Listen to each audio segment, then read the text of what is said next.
끝까지 예수님께 붙어있으라.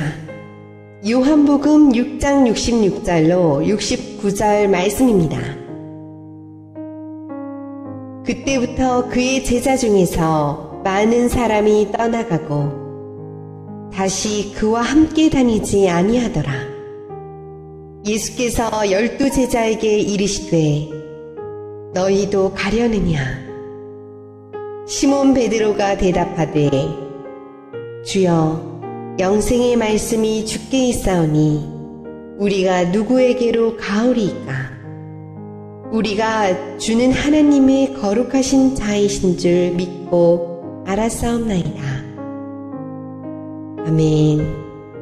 오늘 본문에 보면 예수님을 따랐던 많은 사람들이 뭐가 마음에 안 들었는지 예수님을 떠나가는 장면이 나옵니다. 그것도 그냥 일반 군중들이 간 게 아니라 오늘 성경에 보니까 제자 중에서 많은 사람들이 떠났다라고 말씀을 하십니다. 물론 12사도는 아니에요. 그러나 주님을 가까이 제자로 가입을 해서 따랐던 사람 가운데 본인들이 생각하는 예수님의 모습과 예수님이 말씀하시는 모습과 뭔가 안 맞았던 것 같아요. 그래서 뭔가 마음이 불편하게 여기면서 주님을 하나둘씩 떠나갑니다. 그 모습을 예수님도 바라보셨고 또 12사도도 지켜봤겠죠. 아마 12사도의 마음은 조금 마음이 싱숭생숭했을 것 같아요. 여러분, 이 교회도요, 이렇게 사람들이 모여 있다가 한 100여 명이 시험 들었다고 나가면 남은 분들의 마음이 쉽지 않습니다. 지금 많은 숫자가 주님을 따랐다가 하면서 등을 지고 떠나가는 그 모습을 보면서 12사도들이 좀 난감해하고 있을 때 주님께서 그 12사도에게 질문을 하시는 거예요. 너희도 가려느냐? 저는 이 말씀을 묵상하면서 좀 마음에 아린 마음이 들었습니다. 좀 구슬픈 마음이 들었어요. 왜 구슬픈 마음이 들었냐면 여러분, 성경의 역사를 한번 가만히 되짚어 보시면 이 창세기부터 성경 끝까지의 역사가 창조된 인간이 창조주를 섬겨야 함에도 불구하고 뭔가 본인의 마음에 맞지 않아서 하나님을 떠나간다라는 이야기로 성경은 점철되어 있습니다. 창세기 3장부터 그랬죠. 그리고 참 이상한 거는 뭐냐면요, 전능하신 하나님, 창조주이신 하나님, 인간을 그렇게 만드셔서 사랑을 베푸시고 생명을 주셨는데 그렇게 하나님을 떠나가면 잡지 말아야 되잖아요. 그냥 버리면 되잖아요. 그런데 성경을 보면 하나님은 계속해서 안타까운 마음으로 너희도 가려느냐, 떠나가는 인간을 안타깝게 여기시면서 붙잡는 게 성경의 이야기예요. 이게 참 저는 잘 납득이 안 돼요. 여러분, 우리가 하나님을 붙잡아야 됩니까? 하나님이 우리를 붙잡으셔야 합니까? 우리가 하나님 붙잡아야죠. 하나님은 우리 없이도 살 수 있지만 우리는 하나님 없으면 우리는 존재 자체가 없는 거잖아요. 우리가 하나님을 떠나서는 안 되는데 우리는 틈만 나면 하나님은 떠나려고 하고, 하나님은 그 떠나는 인간을 향하여 안타까워하시면서 너희들 나를 떠나겠니? 떠나지 말아라 하시는 게 성경의 이야기라는 것입니다. 지난 5월 달에 우리 지방에서 그 요한 웨슬레 집회가 있었는데 그때 그 신학 전공을 하신 목사님이 말씀을 전하셨던 적이 있습니다. 그때 이제 그 목사님과 이야기를 나눌 때 참 인상적인 이야기를 하셨어요. 이러한 질문이 있었습니다. 하나님이 우리를 버리시나요? 여러분, 한번 질문을 해볼게요. 하나님이 우리를 버리십니까? 주님은 우리를 버리시지 않아요. 그때 목사님이 하셨던 말씀이 성경 어디에도 하나님이 우리를 버리셨다는 말씀은 없다고. 근데 뭐가 문제인지 아세요? 하나님이 우리를 버리신 적은 한 번도 없는데 인간이 하나님을 버리고 떠났어요. 이게 문제예요.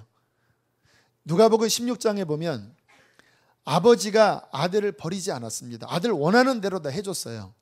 그런데 아들이 뭔가 수틀려서 아버지 집을 떠나 방황하고 타락하고 본인이 나간 거지 하나님이 내보낸 적이 없다라는 거예요. 여러분, 하나님은 우리를 버리지 않으십니다. 그런데 인간이 하나님을 배반하고 버리는 거예요. 자, 그런 내용이 성경에 많은데요. 그 구약 성경 선지서에 호세아라고 하는 선지서가 있습니다. 이 호세아는 굉장히 좀 독특한 성경이에요. 왜냐하면 그 내용의 스토리가 굉장히 일반적인 내용이 아닌 내용이 나와요. 그 성경 전체에 하나님은 그의 백성에게 거룩하라 거룩하라 말씀을 하셔서 결혼할 때도 그 깨끗한 사람과 결혼하라 이런 말씀이 있는데 어느 날 하나님께서 호세아 선지자에게 명령을 내리시는데요. 그 동네에 음란하기로 소문난 여자를 지명하시면서 그 음란한 여자와 결혼하라고 말씀을 하세요. 동네에 소문이 파다한 여인이었습니다. 그냥 아무하고나 자는 창녀와 같은 여자였는데 거룩한 선지자에게 그 음란한 여인 고멜과 결혼하라고 하시는 거예요. 호세아가 순종했습니다. 그런데 아니나 다를까 결혼한 지 얼마 지나지 않아서 이 여인이 외간 남자와 바람피다 못해 집을 나가버렸어요. 성경의 정황을 보면 결국은 몸 파는 여자로 어떤 창녀촌에 아마 팔린 것 같아요. 호세아가 가슴 아파하고 있는데 또 하나님의 음성이 떨어졌습니다. 너는 그 음란한 여인에게 가서 그 여인을 다시 찾아와라. 그래서 성경에 보면 호세아가 자기의 재산을 팔아서 보리와 금전, 면양 아마 전 재산이었던 것 같아요. 그거를 다 가지고 찾아가서 그 몸값을 지불하고 그 음란한 집단한 여인을 다시 찾아오는 게 호세아예요. 그러니까 참 이해가 안 되는 성경이지요. 근데 그 상황을 하나님이 딱 만드신 다음에 갑자기 하나님께서 호세아에게 고멜과의 이야기를 통해서 하나님과 그의 백성의 이야기를 하시는 거예요. 바로 이 음란한 여인이 내 백성이다. 그리고 그 음란한 여인을 버릴 수가 없어. 지금 네가 가슴 아픈 것처럼 내 가슴을 부여잡고 돌아오라고 하는 그 너의 아픈 피멍 맺힌 가슴이 바로 나의 가슴이다. 그러면서 호세아 11장 7절 8절에 이렇게 말씀하세요. 이게 구약 내내 있는 주님의 음성입니다. 내 백성이 끝끝내 내게서 물러가나니 비록 그들을 불러 위에 계신 이에게로 돌아오라 할지라도 일어나는 자가 하나도 없도다. 주님의 마음이에요. 나를 떠나려느냐? 그 주님의 음성. 내게로 돌아오라 위에 계신 이에게로 돌아와야 산다고 외치건만 그 음성을 듣고 돌아오는 자가 끝끝내 하나도 없다라는 거예요. 그런데 8절은 더 참 놀라운 말씀을 하십니다. 에브라임이여 내가 어찌 너를 놓겠느냐? 이스라엘이여 내가 어찌 너를 버리겠느냐? 내 마음이 내 속에서 돌이키어 나의 긍휼이 온전히 불붙듯 하도다. 무슨 말씀이냐면요, 그 음란한 여인 버려야 되잖아요. 여러분의 배우자가 맨날 바람 피는 사실을 알았으면 여러분의 심정이 어떻겠습니까? 버려야 되잖아요. 그런데 주님께서 막 분노하시다가도 하시는 말씀이 뭐냐면 내가 어떻게 너를 버리겠느냐? 내가 어떻게 너를 놓겠느냐? 내 마음이 너를 버리려고 했다가도 내 속에서 마음이 다시 뒤바뀌어져 나의 긍휼이 불붙듯 일어난다. 불쌍한 것 어떻게 버리느냐? 지가 몰라서 저렇지. 저 우상을 섬기는 것이 얼마나 자기를 피폐시키는 것을 몰라서 그렇지.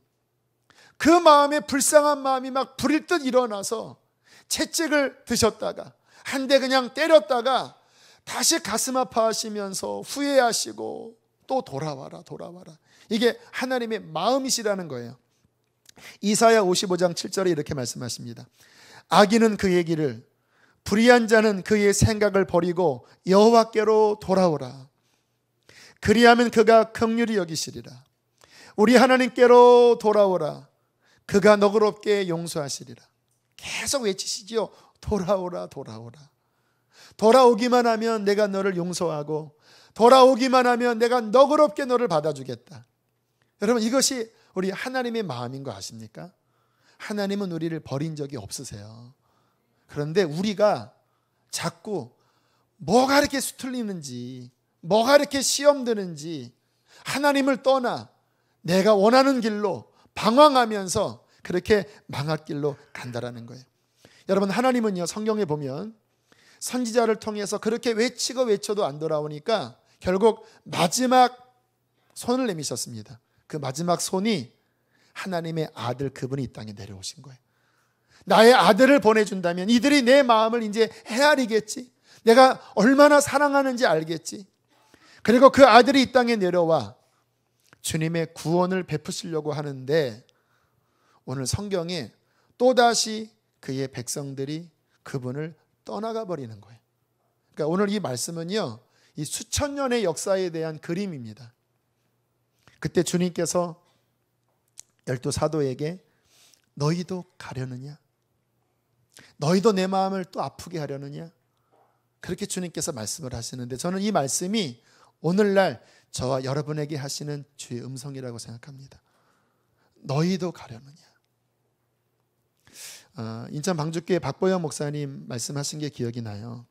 어느 날 비행기를 타고 이렇게 한국에 돌아오는데 성령께서 이렇게 딱 질문을 하시더래요.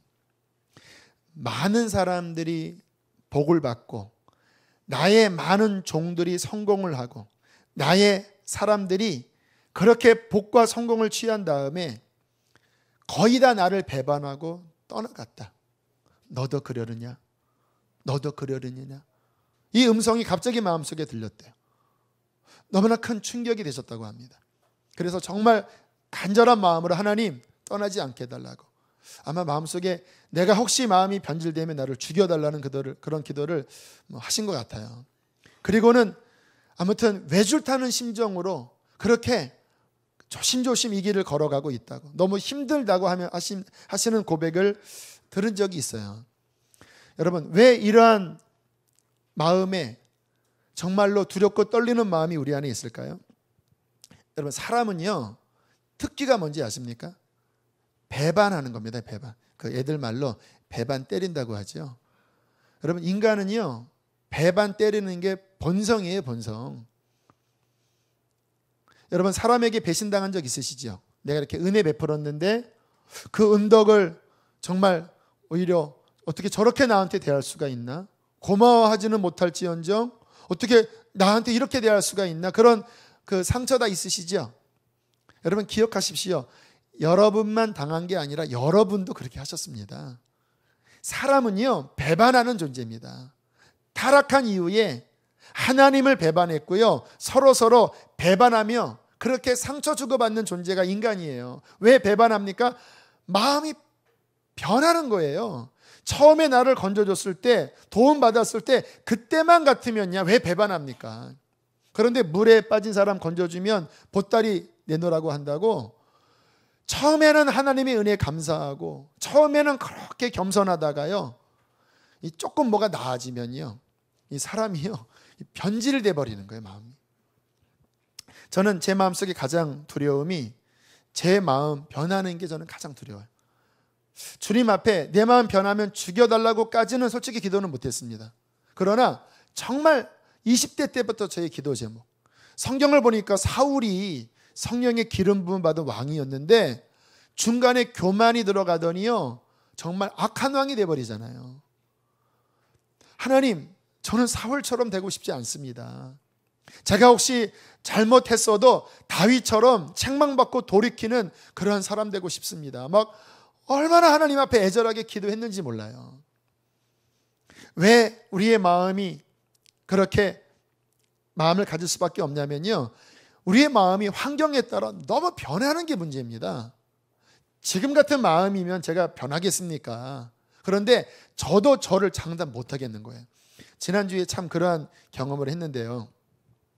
이제 지난 주일날 건축업체가 선정이 되고 지난 목요일날 그 업체가 와서 그 설계 브리핑을 했습니다. 그래서 뭐 생각보다는 그렇게 크지는 않았어요. 그 20%밖에 못 치기 때문에 본당, 그다음에 1층, 지하, 또 뭐 교육동 거기에 막 각 위치들을 이제 제가 그 안을 줬는데 그거를 가지고 온 거예요. 그래서 한 3시간여 이제 질문을 받으면서 쭉 보고 설명회를 했어요.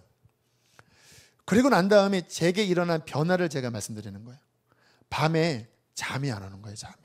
왜냐하면 제 머릿속에서 막 졌다 부셨다가 막 늘렸다가 줄였다가 막 칸을 이르 만들었다가 저리 만들었다가 막 머리가 돌아가기 시작하는데요. 이게 막 팽팽팽팽팽 돌아가는 거예요.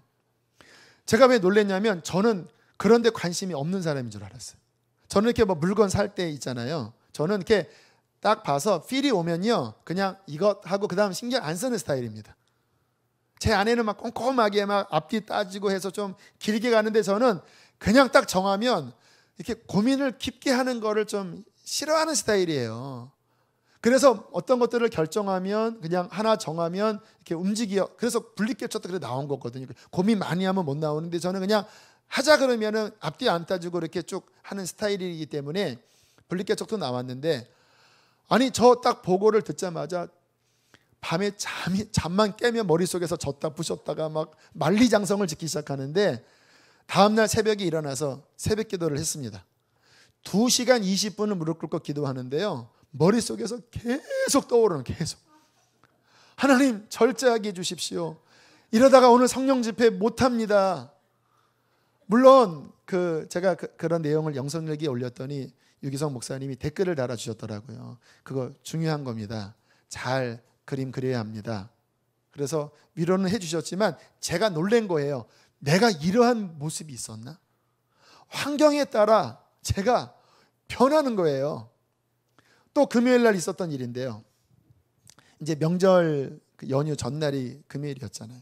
저는 이렇게 명절이 마음이 좀 싱숭생숭합니다. 왜냐하면 어릴 때 제 가정 환경이 명절에 이렇게 해피하진 않았어요.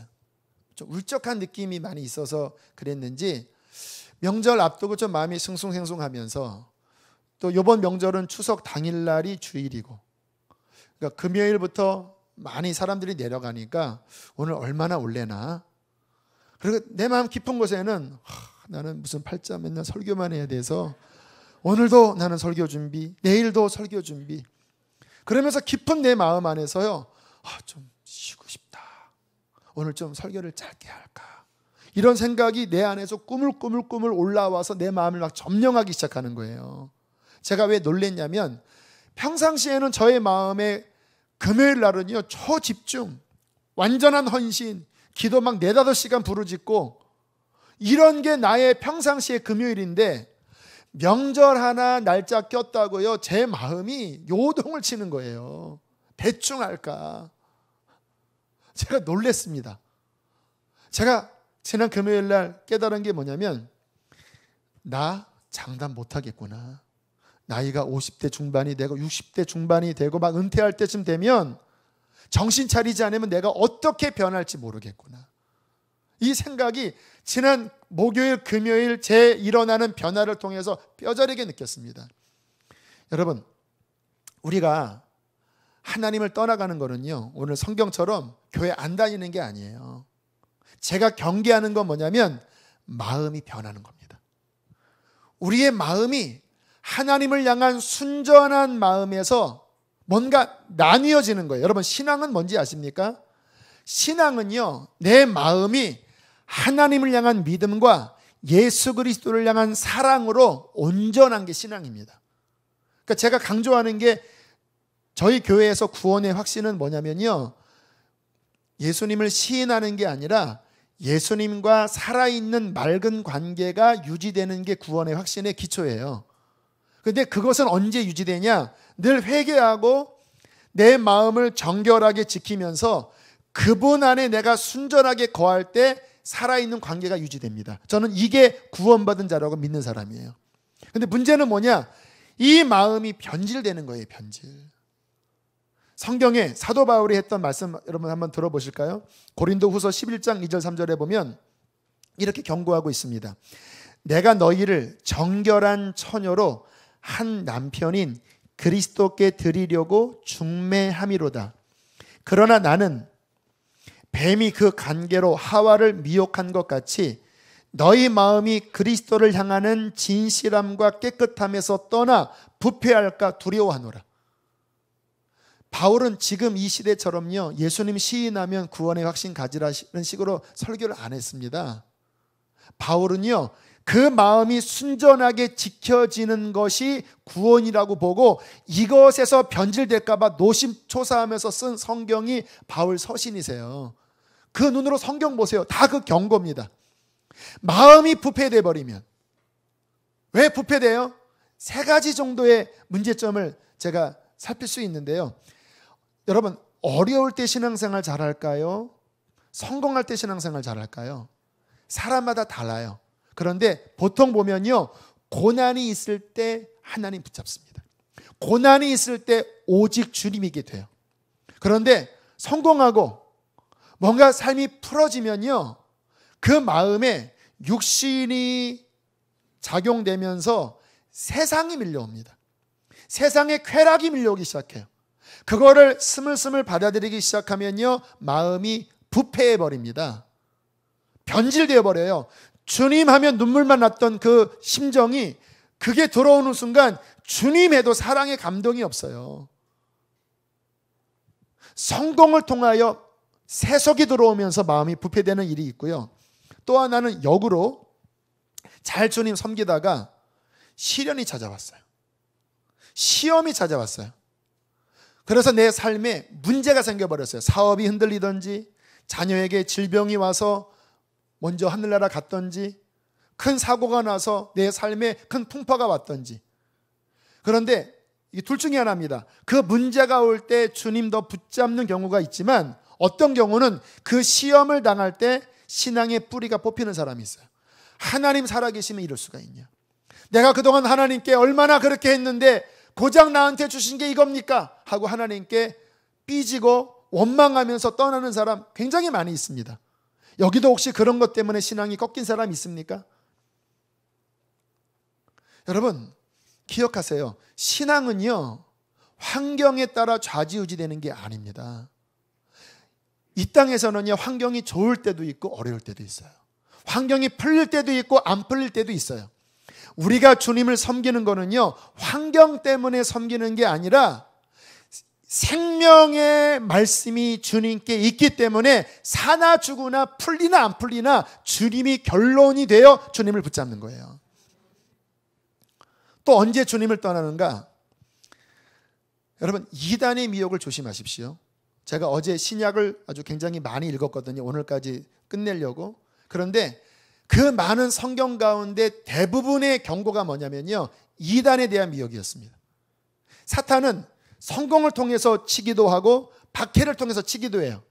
그러나 더 무서운 건 뭐냐면요, 이단 사설을 만들어서 비슷하게 기독교처럼 만드는데 그거를 이렇게 꼬은 다음에 예수께로부터 떠나게 만드는 게 초대교회부터 마귀의 주 전략이었습니다. 신천지, 안상홍 증인의 하나님의 교회라고 하지요. 구원파, 거기 보면 성경을요 아주 잘 꿰었어요. 근데 문제는 뭐냐면 두 가지입니다. 그 꿰인 성경의 구절이 성경의 문맥에서 지지하는 바가 아니라 자기네가 원하고 목적하는 것을 위하여 아전인수격으로 발췌한 거예요. 저는 성경을 문맥으로 알고 배경으로 알기 때문에 그것이 문제라는 것을 보거든요. 그런데 성도들이 못 봐요. 성경을 워낙 모르기 때문에 거기에 재밌게 넘어가요. 그러면서 무슨 문제로 빠지는지 아십니까? 그 결론이 예수님을 더 잘 믿으라고 하는 게 아니라 기성교회는 문제가 많고 잘못됐고 우리가 새롭게 받은 이 계시가 진짜인데 이만희가 보혜사고 누구가 장길자인가요? 누가 어머니 하나님이고 뭐 이런 식으로 다른 예수를 만들어 놓는데, 제가 너무나 속 터지는 게 뭐냐면요, 교회 오래 다녔다고 하는 분들이 거기에 딱 빠지면요, 그걸 진리로 붙잡아요. 거기에 미쳐버려요. 아니, 성경에 다른 예수가 없다고 그랬잖아요. 다른 복음이 없다고 그랬잖아요. 그런데 떡하니 다른 복음 하나 만들어 놨거든요. 왜? 2000년 전에 이 땅에 오신 그 예수 외에 누구도 다른 예수가 없어요. 2000년 전에 성령으로 오신 그분 외에 누구도 다른 보혜사가 없어요. 그런데 다른 인물을 보혜사로 만들어 놓고 그가 메시아라고 하는데 사람들이요 빠지기 시작하는데요. 그 영상 보다가 그 신천지에 대한 영상을 잠깐 봤는데요. 그 이만희 씨가 대전인가 있는 어느 지파에 깜짝 방문을 한 거예요. 이만희 씨가 측근들과 함께 딱 현관 물려고 들어가는데요, 사람들이 그 모습을 보자마자 괴성을 지르는데요, 하고 막 박수를 치는데, 그 왜 북한 김일성 김정일 때 막 위대하신 수령님 하는 그 모습 있잖아. 그것보다 더 열렬하게 마치 막 예수를 본 듯 막 하고 하는데요, 제가 기가 막히게. 그러다 누군지 아세요? 한때 교회 열심히 권사, 집사, 구역장 했던 그런 사람들이 그 이단 사설에 빠져서 순전한 복음에서 벗어나 헛된 것에 덫에 걸려버린 거예요. 거기서 안 나오면 천국 못 갑니다. 저희 교회도 저는 조심하고 있어요. 혹시 그런 사람들이 들어와 사람들을 미혹할까? 주님을 붙잡는 순전한 믿음에서 혹시 한 사람이라도 거기 넘어가는 사람이 있으면 어떡할까? 그래서 오늘 말씀 전할 때 이 부분을 단도리 해야 되겠다. 여러분, 지금 혹시 누가 성경 공부하자고 합니까? 거기에 막 비유풀이 하고 있습니까? 속지 마십시오. 다른 복음은 없습니다. 성경에서 말씀하신 그 십자가 복음만이 우리를 구원하는 유일한 복음입니다. 다른 메시아 없습니다. 다른 보혜사 없어요. 어머니 하나님 없어요. 이게 웃긴 일인데 사람들이 속아 넘어간다라니까요. 여러분, 우리의 신앙은요, 끝까지 예수님 한 분만 붙잡고 순전한 마음으로 열렬히 주님 사랑하는 그 모습을 끝까지 지키고 승리하는 모습으로 주 앞에 서야 승리한 겁니다. 여러분, 제 신앙의 목표는요, 이 땅이 아닙니다. 저는 저 천국이 목표입니다. 주님 앞에 서는 게 저의 목표예요. 여러분, 이것이 왜 중요한지 아세요? 우리가 신앙을 지킬 때 이 땅이 목표면요, 천국은 그냥 뭐 알아서 가겠지 하고 희미하면요, 그 사람은 절대 순전한 신앙 못 지킵니다. 왜 못 지키는지 아세요? 힘든 일이기 때문에. 만약에 제 목표가 저 천국 주님 앞에 설 그날 순전한 신부로 충성하다가 주님 만나는 이 믿음을 갖지 않고 목회 잘 성공하는 게 목적이면 저는 어떻게 되는지 아세요? 교회 이전에서 건물 잘 짓고 저는 그때부터 부패합니다. 왜냐하면 목표 다 이뤘기 때문에. 교우들 보면요, 성경 통독을 할 때 처음 한 번 읽을 때요, 굉장히 은혜들 많이 받으세요. 야, 내 평생에 이 교회 와서 드디어 성경을 읽는구나 하고 막 성경을 막 한 두세 달 만에 쫙 읽고요, 은혜를 많이 받으셨다고 그래요. 근데 문제는 뭐냐면 그 다음에 툭 떨어집니다. 한 번 읽은 다음에 그 다음에 대한 목표가 없어요. 교회에서 두 번은 하지만 한 번이면 족한 거예요.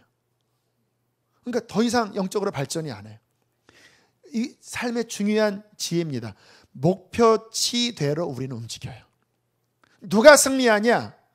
저 천국이 나의 본향이라고 믿고 그분 앞에 정결한 신부로 서는 것이 내 목표라고 믿고 달려가는 자만이 세상의 모든 유혹과 모든 것을 이기고 승리하게 될 줄로 믿습니다.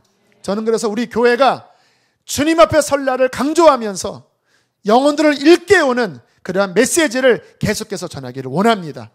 왜냐하면 성경이 그런 이야기를 하고 있어요. 성경 어디에 땅에서 잘 먹고 잘 살라고 하는 말씀이 어디 있습니까? 주님 앞에 설 날을 늘 깨어 준비시키는 게 성경의 메시지이기 때문에 저는 이 말씀을 힘써 전하기를 원합니다. 자, 그러면 어떻게 우리의 믿음을 지킬 수 있을까? 한 4가지 정도를 살필 텐데요. 첫 번째는요, 기억하십시오. 우리를 승리하게 하시는 주체는 내가 아니라 내 안에 착한 일을 시작하신 예수 그리스도입니다. 빌립보서에 그렇게 말씀하고 있습니다. 너희 안에 착한 일을 시작하신 이가 그리스도 예수의 날까지 이루실 줄을 우리는 확신하노라. 나의 구원을 지킬 분은요, 나의 두려움이 아니라 내 안에 거하시는 생명의 주님이십니다. 보혜사 성령이 나를 지키시고 하늘 아버지가 나와 함께 하시고 예수의 생명이 나를 이끌기 때문에 그것 때문에 나는 승리할 수 있는 자원을 갖는 거예요. 그러나 두 번째, 승리하는 자원이 있다고 해서 저절로 승리하지는 않아요. 만약에 그렇다면 넘어진 사람이 없어야 되게요. 승리의 자원이 있는데 왜 넘어질까? 두 번째 때문에 그래요. 죄와 싸우지 않아서 그렇습니다. 여러분, 끝까지 승리하고 마음을 지키려면요, 작은 죄와 싸워 이겨야 합니다. 어떤 목사님이 저한테 그런 얘기를 하시더라고요. 사탄이 목사님을 넘어뜨리려 할 때 일확천금 로또를 막 당첨되게 하지 않는다고. 사탄이 목사님을 넘어뜨리려 할 때 막 이성이 막 달려드는 그런 식으로 공격하지 않는다고. 그럼 어떻게 공격하는지 아십니까? 목사님을 향하여 몇십 년의 계획을 세우고 조금씩 침전시킨다라는 거예요. 요만큼 받아들이게 하고 또 요만큼 받아들이게 하고, 마치 가랑비에 옷 젖듯이 낙수로 떨어지는 그 물에 바위가 패이듯이 조금씩. 그래서 한국교회가 부패해버린 거예요. 그 열렬했던 한국교회였는데 조금씩 세속이 들어오고. 여러분, 솔로몬을 한번 보세요. 그 위대했던 왕, 그 거룩했던 왕이 인생 말년에 우상 앞에 고개를 숙이고 우상 신전을 지어버렸습니다. 예루살렘 성전 맞은편에다가. 왜 그런 일이 벌어졌을까요? 요만큼 받아들였습니다. 젊었을 때, 힘이 있었을 때 이방 여인과 통혼을 했어요. 자, 성경은 이렇게 말씀을 하고 있습니다. 여호와께서 일찍이 이 여러 백성에 대하여 이스라엘 자손에게 말씀하시기를 너희는 그들과 서로 통혼하지 말며 그들도 너희와 서로 통혼하게 하지 말라. 그들이 반드시 너희의 마음을 돌려 그들의 신을 따르게 하리라 하였으나 솔로몬이 그들을 사랑하였더라. 난 괜찮아요. 난 왕 아닙니까? 나는 주님만 섬깁니다. 나는 안 넘어질 자신이 있어요. 그러나 전략적으로 애굽 여인과 결혼하고 모압 여인과 결혼해서 그 나라들을 전술적으로 다스릴 수 있지 않겠습니까? 왜? 공주가 되게 하고 나의 여인이 되게 하면 되니까. 그런데 아니나 다를까, 성경이 이렇게 나옵니다. 솔로몬이 나이가 많을 때에 그의 여인들이 그의 마음을 돌려 다른 신들을 따르게 하였으므로 왕의 마음이 그의 아버지 다윗 마음 같지 아니하여 그 하나님을 온전히 여호와 앞에 온전하지 못하였으니 이는 시돈 사람 여신 아스다롯을 따르고 암몬 사람의 가증한 밀곰을 따름이로라. 솔로몬이요, 나이 많을 때 마음이 연약해지지 않겠습니까? 나이 많이 먹으면 마음이 약해지나 봐요. 그때 이 여인들 안에 역사하는 그 세상의 영, 우상숭배의 영이 그 약해서 틈이 생긴 솔로몬에게 들어가서 솔로몬 우리 신전 하나 지어줘. 솔로몬 한번 이 예배 드릴 때 한번 와봐줘. 솔로몬 우리와 함께 한번 분향해봐. 젊을 때는 전혀 그렇지 않았던 솔로몬이 요만큼 틈을 허용하니까 나이 많을 때에 결국 솔로몬의 마음을 부패시켜버렸습니다. 썩게 만들었어요. 그게 한국교회의 지금의 모습이고 저와 여러분의 지금 모습일 수 있어요. 작은 죄와 정신을 차려 싸우지 않으면 여러분, 우리는 이 세상을 이길 수 없습니다. 그러나 나의 힘으로 싸우는 게 아니에요. 우리 안에 계신 착한 일을 시작하신 이의 능력을 힘입어 마지막까지 싸워 순결한 모습으로 우리는 주 앞에 서야 합니다. 또 하나, 어떻게 우리가 마음을 변치 않고 승리할 수 있는가? 오늘 베드로의 고백을 통하여 우리가 깨달을 수 있습니다. 우리 68절 69절 너희도 가려느냐? 라는 말씀 앞에 베드로가 이렇게 대답을 합니다. 함께 두 절을 읽겠습니다. 시작.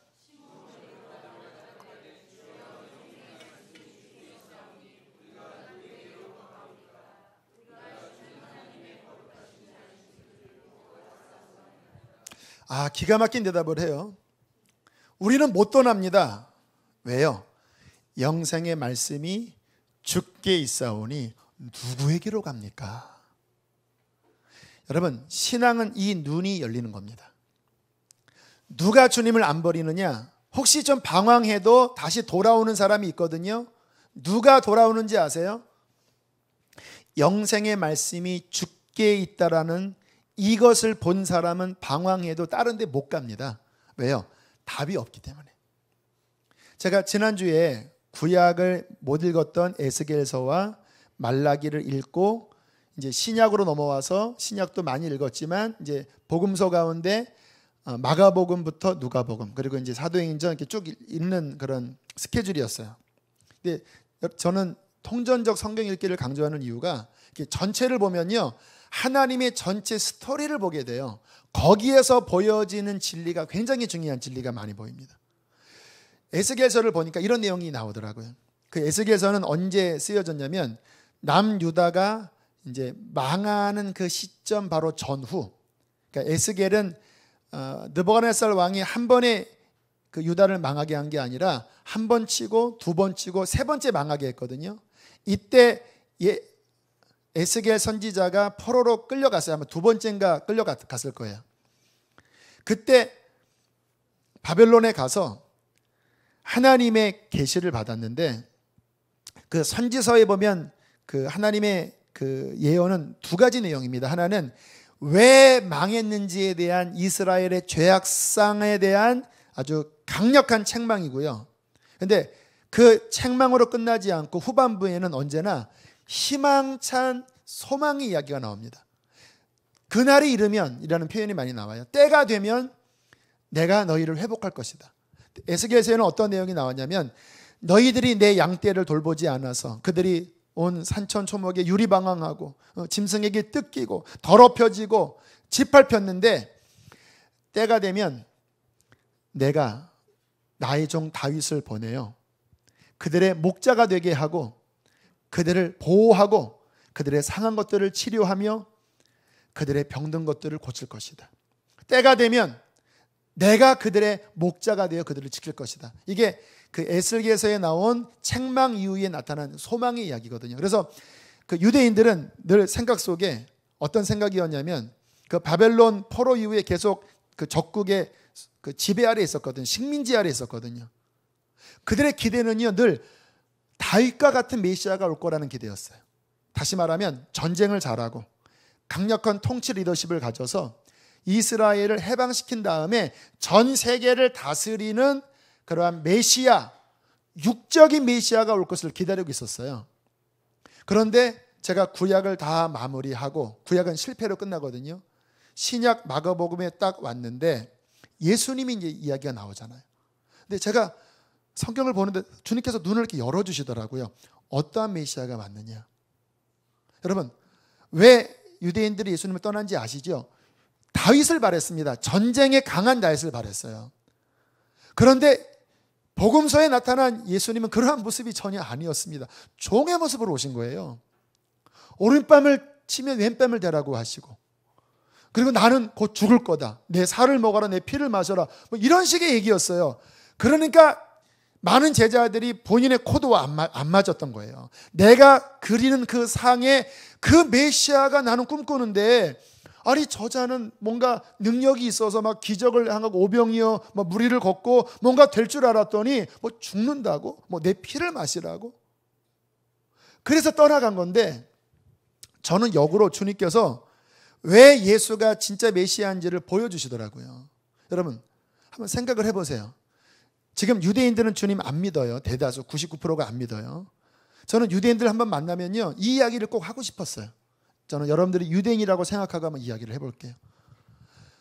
만약에 여러분들이 생각하는 유대인들입니다. 당신들이 생각하는 그 메시아가 왔다고 칩시다. 강력한 모세와 같은 다윗과 같은 카리스마를 가지고 전쟁에 승리하고 적들을 평정시키고 나라를 해방시킨다고 한번 해보세요. 그 메시아가 정말 당신이 말하는 메시아라면 문제가 뭔지 아세요? 그 메시아가 나이 먹고 죽으면 그 다음에 어떡할 거예요? 또 하나, 당신이 나이 먹고 죽으면 어떡할 거예요? 또 하나, 아니 나라가 독립하고 잘 먹고 잘 살고 전 세계를 다스린다고 정말 당신은 행복한 겁니까? 죄 문제는 어떻게 할 거예요? 죽음 이후의 문제는 어떻게 할 거냔 말이에요. 여러분, 그런 식의 세속적인 메시아 가지고는요, 해결이 안 됩니다. 그런데 예수님은 어떻게 오셨죠? 우리를 구원하기 위하여 하나님의 아들이 직접 내려오신 겁니다. 예수님이 오셔서 뭐를 행하셨죠? 십자가에 인류의 죄를 다 짊어져 죄 문제를 해결하셨습니다. 그리고 3일 만에 죽음에서 부활하셨습니다. 부활은 무엇입니까? 죄를 정복하고 사탄을 정복하고 사망 권세를 정복하는 거예요. 이 세 가지가 인류의 문제의 원흉입니다. 죄, 이거를 조장한 사탄, 그러이란 사망, 지옥, 이게 인류의 문제의 근원이에요. 근데 예수님이 직접 이 땅에 내려오셔서 십자가와 부활을 통하여 이 세 가지를 끝내버리신 거예요. 예수님은 죽음으로 끝난 게 아니라 부활하셔서 영원토록 살아계신 진정한 메시아가 되신 거예요. 그분은 우리의 육신을 구원하시는 것으로 끝나지 않고 우리의 속사람, 영원히 거할 속사람을 해결하신 거예요. 그분은 세상의 나라의 왕들을 정복하신 것이 아니라 사탄을 정복하신 거예요. 그분은 이 세상 나라를 주시는 것이 아니라 하나님의 나라를 주신 거예요. 그분은 100년짜리 영광을 주신 것이 아니라 영원한 영광을 주신 거예요. 여러분, 예수님으로 오신 구원이 진짜 구원입니다. 다른 뭐가 답이 있어요? 여러분, 이 나라에 대한 걱정 많이 하시나요? 지금 정권이 이제 말기가 되면 이제 바뀌어지겠죠. 카리스마가 넘쳐나는 이 정세를 잘 조절할 훌륭한 대통령이 서면 이 나라가 잘 될 것 같아요? 여러분, 제가 이렇게 보니까요, 오른쪽이 정권을 잡든 왼쪽이 정권을 잡든 똑같이 문제가 심각하더라고요. 똑같이. 그 어느 것 하나 도찐개찐이에요, 정말. 여러분, 이 세상을 한번 돌아가는 걸 보세요. 인류 문명이 지금 100년 동안에 천몇백 년, 아니 몇천 년을 쌓을 그 과학기술 지식이 지금 뭐 100년 만에 그냥 그 다 능가하면서 올라가고 있어요. 그래서 한때는요, 유토피아가 올 줄 알았습니다. 그 이성과 과학 문명으로 유토피아가 올 줄 알았거든요. 그런데 그 과학 문명으로 찾아온 게 뭔지 아십니까? 핵무기였고요, 폭탄이었고요, 1차, 2차 세계대전이었습니다. 인터넷이 연결이 되고 컴퓨터가 개발이 되면서 이 인류 문명은 또 하나의 패러다임 전환이 찾아왔습니다. 이전과는 전혀 다른 지금 사이버라는 이 공간 안에서 세계가 움직이고 있거든요. 행복할 것 같죠? 여러분, 너무나 피곤한 시절입니다. 그냥 우리 남성들은요, 인터넷으로 전화로 끊임없이 업무 요청이 오고 있고요. 애들은 그 게임에 거기에 중독돼서 정신이 미쳐가고 있고요. 여러분, 이 세상에 메시아라고 나름대로 만든 모든 것들, 이데올로기, 한때는 공산주의가 젊은 지식층들에게요, 폭발적인 인기였습니다. 왜? 부자가 가진 것을 나누면 이 세상에는 가난한 사람, 부자 없이 공평해진다. 공산주의. 그런데 그 공산주의로 말미암아 세상에 피비린내가 왔고, 그 공산 정권은요, 오히려 가진 자가 더 잔혹해지고 못 사는 사람은 더 피폐해지잖아요. 이 세상에는 어떠한 이데올로기도, 어떠한 강력한 지도자도, 어떠한 사상도, 어떠한 문명도 인간에게 답을 줄 수 있는 것은 아무것도 없습니다. 오직 하나밖에 없어요. 하나님이신 그분이 그 생명을 가지고 이 땅에 내려오셔서 죄를 해결하시고 죽음에서 부활하셔서 그를 믿는 자의 마음 안에 들어오셔서 영원한 생명이 되신다는 것만이 유일한 소망이요, 유일한 해결입니다. 베드로가 이거를 본 거예요. 기특하게, 신통하게 베드로가 고백하는 게, 너희도 가려느냐? 우리가 왜 갑니까? 영생의 말씀이 당신에게 있는데, 나의 죄를 해결하고 나의 이 속을 채우고 영원한 것을 주시는 그 진짜가 당신에게 있는데 누구에게로 갑니까? 우리는 당신이 하나님이 보내주신 그 메시아라는 것, 그 참된 메시아라는 걸 우리는 발견했습니다. 그래서 베드로가 마지막 죽을 때 십자가형 거꾸로 죽은 거 아시죠? 나는 주님처럼 죽을 자격 없습니다. 거꾸로 죽었어요. 왜? 영생의 말씀이 주께 있기 때문에. 여러분, 이것을 발견하면요, 삶에 좀 고난이 있다고 배반 안 하고요? 아닙니다. 죄의 유혹이 온다고 해서 넘어지냐고요? 넘어질 수 있어요. 하지만 이거를 발견한 사람은요, 넘어진 다음에 그 영혼의 극심한 고통을 느끼면서 회개할 수밖에 없어요. 여러분, 영생의 말씀이신 주님을 발견하는 눈을 가지십시오. 더 깊이 가지십시오. 제가 왜 요한복음 지금 1년 넘게 다루는지 아세요? 1년 동안 지금 6장이 끝났어요. 제 마음의 소원은요, 하나입니다. 요한복음을 통하여 영생의 말씀이신 주님을 여러분들이 더 보기를 원합니다. 이거를 봐야 주님 안 떠납니다. 이것을 봐야 부패되지 않도록 우리의 마음을 지킬 수가 있습니다. 마지막입니다. 어떻게 우리의 마음을 지킬 수 있을까요? 자, 잘 보세요. 우리를 구원하시기 위하여 하나님이신 그분이 이 땅에 오셨습니다. 그리고 복음을 선포하셨어요. 복음의 말씀을. 이 복음의 말씀은 누군지 아세요? 예수 그리스도입니다. 이 복음의 말씀을 통하여 인간을 구원할 모든 것들을 다 끝내셨어요. 예수님은 부활 승천하셔서 2000년 전에 올라가셨습니다. 자, 그러면 보세요. 그 예수님이 우리 안에서 우리를 구원하고 또 끝날까지 모든 죄를 이기게 역사하시는데, 그 예수님은 어떻게 우리 안에 역사하실까요? 막 기도할 때 환상으로 팍 나타나셔서 내가 네 안으로 들어간다 하면서 이렇게 이런 체험을 해야 됩니까? 여러분, 예수님이 언제 우리 안에 들어오시죠? 영생의 말씀 속에 예수가 계셔요. 복음은요, 예수인데 말씀이라고 하는 씨앗 속에 담겨 있는 거예요. 그래서 말씀이 우리 안에 들어오는 것은 곧 예수님이 들어오는 거고요. 말씀이 우리를 다스리는 건 예수님이 우리를 다스리는 거고요. 말씀의 능력이 우리에게 힘을 주어 세상과 육신을 이기게 합니다.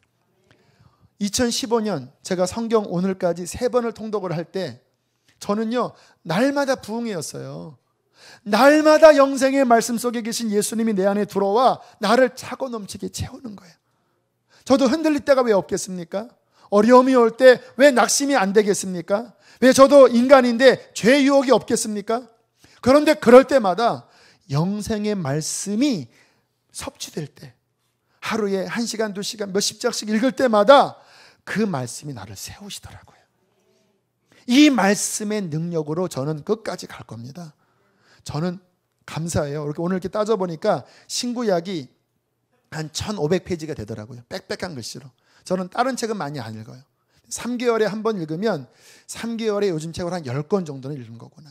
주님, 내가 다른 것이 아니라 말씀에 집중하게 하시니 감사합니다. 왜? 그래야 순전한 주의 진리가 가감없이 전하지 않겠습니까? 제가 말씀에 사로잡히지 않으면 자꾸 세속적인 함진주의, 타협주의의 사상들이 들어오지 않겠습니까? 저는 그거 끊어버리고 주님이 주시는 누룩 없는 온전한 떡을 교우들에게 먹여서 눈이 번쩍 뜨여지고 허리 딱 졸라매고 주님 나라 가기까지 싸워 나아가 주님 앞에 서는 날 잘했다 칭찬받는 저 여러분 되시기를 소원합니다. 그러한 은혜가 있기를 바랍니다. 우리 함께 시간 찬양하고 기도합시다. 오늘 말씀 다 준비하고 기도하는데 어떤 찬양을 할까요? 주님 한 분만으로 나는 만족해. 이 찬양을 주셨어요. 그분이 나의 삶의 결론이라고 인정하면 우리는 승리할 수 있습니다. 주님 한 분만으로 나는 만족. 우리 마음을 다하여 고백합시다. 나의 모든 것 대신 주님 찬양해. 나의 영원한 생명 대신 예수님 목소리 높여 찬양. 다시 한번 주님 한 분만으로, 주님 한 분만으로 나는 만족해. 나의 모든 것 대신 주님 찬양해. 나의 영원한 생명 대신 예수님 목소리 높여 찬양. 힘차게 주님의 크신 사랑에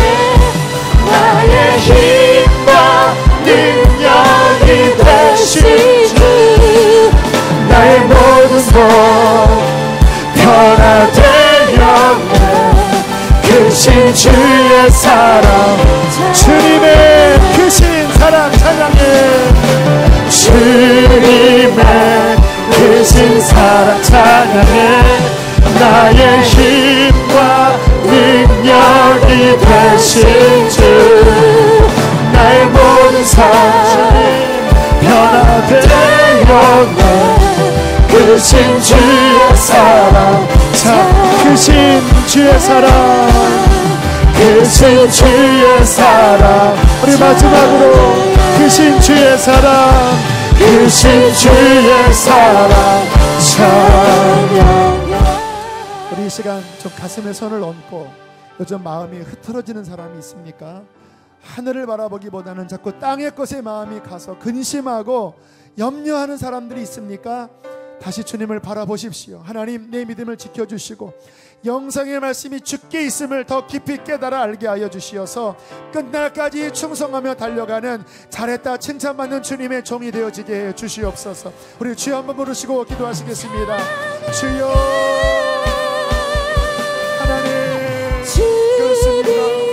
달려가게 하여 주시옵소서. 새벽을 향하여 달려가게 하여 주시옵소서. 저 천국을 향하여 달려가게 하여 주시옵소서. 잠들지 말라 말씀하시는 주님, 깨어있으라 말씀하시는 주님, 아버지 마음을 갈아엎어주시고 저 천성을 향하여 주님의 능력을 누리고 나아가게 하여 주시옵소서. 깨워주시옵소서. 잠든 영혼을 깨워주시옵소서. 잠든 심령을 깨워주시옵소서. 세상의 물든 것들을 풀어주시옵소서. 사탄의 미혹은 예수 이름으로 떠나갈지어다. 사탄의 미혹은 예수 이름으로 떠나가라.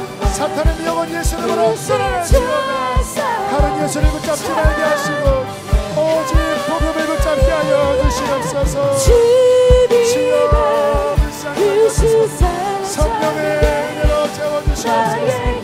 주여 승리하게 하여 주시옵소서. 주여 기름 부으소서. 주여 성령의 은혜를 부어주시옵소서. 잠든 영혼을 다 깨워주시옵소서. 다 깨워주시옵소서. 하나님, 성령의 능력으로 임하셔서 잠든 영혼들을 다 깨워주시옵소서. 사탄의 미혹이 우리의 마음을 부패시키고 허탄한 미혹이 우리를 묶으려고 하고 있습니까? 주님 말씀의 검으로 다 잘라내게 하여 주시옵소서. 순전한 믿음을 지키게 하시고 끝날까지 충성하게 하여 주시옵소서. 성령의 충만함을 다시 입을지어다.